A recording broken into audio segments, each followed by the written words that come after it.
Good morning. These are your Nassau Guardian highlights for Friday, February 6th, 2026, brought to you by your Daily Bahamas headlines. We begin with the main story on the front page today. Island Luck CEO Sebastian and Fox Foundation founder Adrian Fox have both publicly denied any association with convicted sex offender Jeffrey Epstein after their names appeared in recently released FBI interview summaries. The documents relate to interviews conducted in May 2021 and include sensational claims attributed to Epstein. Bastian dismissed the suggestion outright, saying he has no connection to Epstein and referred all matters to the United States courts. Adrian Fox also denied any association. The story has drawn public attention because of the seriousness of the claims contained in the files, even though no wrongdoing by either man has been established. Also on the front page, Free National Movement Senator Maxine Seymour resigned from the Senate, describing her departure as a transition guided by principle after more than 4 years of service. Opposition leader Michael Pintar announced that former Bahamas Hotel Catering and Allied Workers Union President Nicole Martin has accepted an invitation to serve as a senator. Seymour used her final remarks to express gratitude for the opportunity to serve. Another front-page story focuses on healthcare improvements in Abaco. The government signed contracts totaling more than $270,000 for upgrades to the Cherokee Sound Clinic and the Cooperstown Clinic in Marsh Harbor. Health Minister Dr. Michael Darville said the renovations will address long-standing issues with electrical systems, air conditioning, plumbing, and general infrastructure, improving healthcare delivery for residents in those communities. In other national news, Prime Minister Philip Davis commented on NBA legend Rick Fox's political future, saying Fox is where he wants to be after being ratified by the Free National Movement as its candidate for Garden Hills.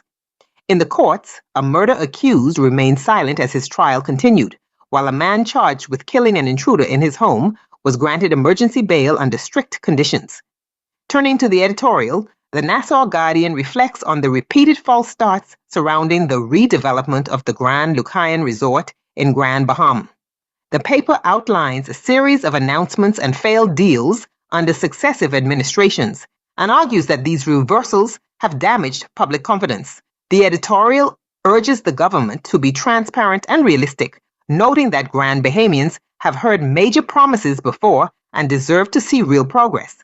In the letters to the editor, one writer argues that the Bahamas is mismanaging housing and cost of living challenges by failing to properly measure vacant homes and trapped equity. The letter calls for data-driven governance and warns that rising rents are becoming a tax on survival.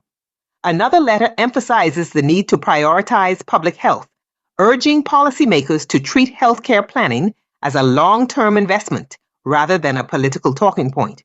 On the front page of the business section, marina operators warn that new boating fees introduced in July 2025 are severely hurting the sector. A Bimini marina operator reports that boat check-ins are down by more than 50%, leading to reduced occupancy, empty docks, fewer restaurant patrons, and staff layoffs. Operators say fewer vessels clearing in through Bimini is affecting tourism spending across the Family Islands and are calling on the government to review the fee structure before lasting damage is done. Also in business news, the International Monetary Fund says the Bahamas should consider new revenue-enhancing and expenditure-optimizing measures to reduce its debt burden. While acknowledging a solid post-pandemic recovery driven by tourism and construction, the IMF warned that economic growth is expected to slow in 2026, making fiscal discipline increasingly important. That brings us to the end of today's Nassau Guardian highlights. For the full stories and additional coverage, we invite you to purchase a copy of the Nassau Guardian or visit their website to read today's complete edition. Thank you for listening. Staying informed helps us make wiser choices as a nation. As the saying goes, knowledge is the light that keeps democracy strong. Enjoy your day, be blessed, and be a blessing.